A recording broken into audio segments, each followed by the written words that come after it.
दोनों मित्रों को जीवन में पहली बार ऐसा साबिका पड़ा कि सारा दिन बीत गया और खाने को एक तिनका भी न मिला। समझ ही में न आता था यह कैसा स्वामी है। इससे तो गया फिर भी अच्छा था। यहाँ कई भैंसें थी, कई बकरियाँ, कई घोड़े, कई गधे, पर किसी के सामने चारा न था। सब जमीन पर मुर्दों की तरह पड़े थे। कई तो इतने कमज़ोर हो गए थे कि खड़े भी न हो सकते थे। सारा दिन दोनों मित्र फाटक की ओर टकटकी लगाए ताकते रहे, पर कोई चारा लेकर आता न दिखाई दिया। तब दोनों ने दीवार की नमकीन मिट्टी चाटनी शुरू की, पर इससे क्या तृप्ति होती। रात को भी जब कुछ भोजन न मिलता तो हीरा के दिल में विद्रोह की ज्वाला दहक उठती। मोती से बोला, अब तो नहीं रहा जाता मोती। मोती ने सिर लटकाए हुए जवाब दिया, कुछ तो मालूम होता है, प्राण निकल रहे हैं। इतनी जल्दी हिम्मत ना हारो भाई, यहाँ से भागने का कोई उपाय निकालना चाहिए। आओ दीवार तोड़ दे। मुझसे तो अब कुछ नहीं होगा। बस इतनी सी बूते पर अकड़ते थे, सारी अकड़ निकल गई। बाड़े की दीवार कच्ची थी। हीरा मजबूत तो था ही, अपने नुकीले सिंग दीवार में गड़ा दिए और जोर मारा तो मिट्टी का एक चीपड़ निकल आया। फिर तो उसका साहस बढ़ा।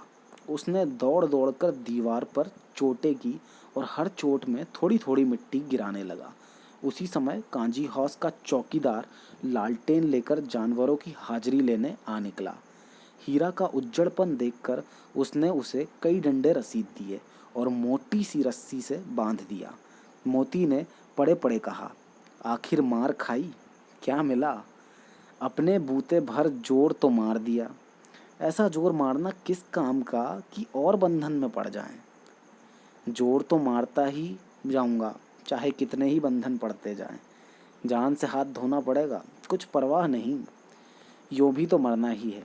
सोचो, दीवार खुद जाती तो कितनी जानें बच जाती।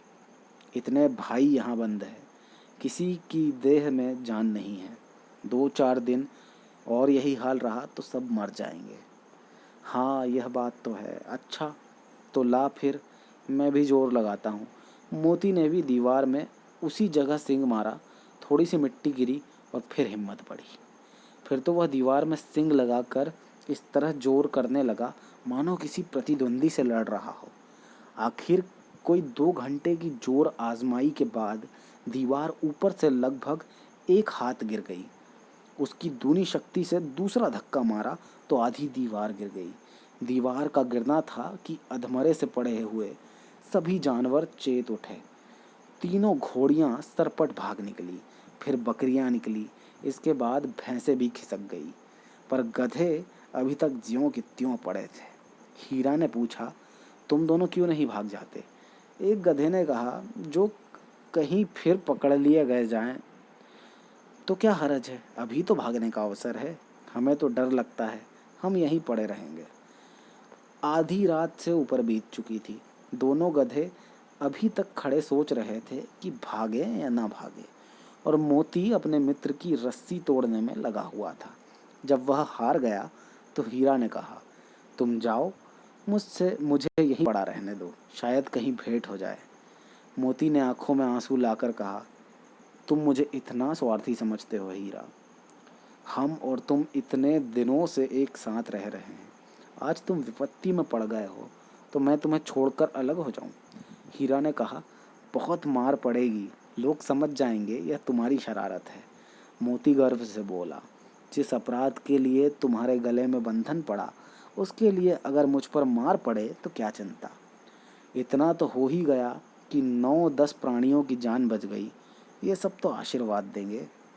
यह कहते हुए मोती ने दोनों गधों को सींगों से मार मार कर बाड़े के बाहर निकाला और तब अपने बंधु के पास आकर सो गया।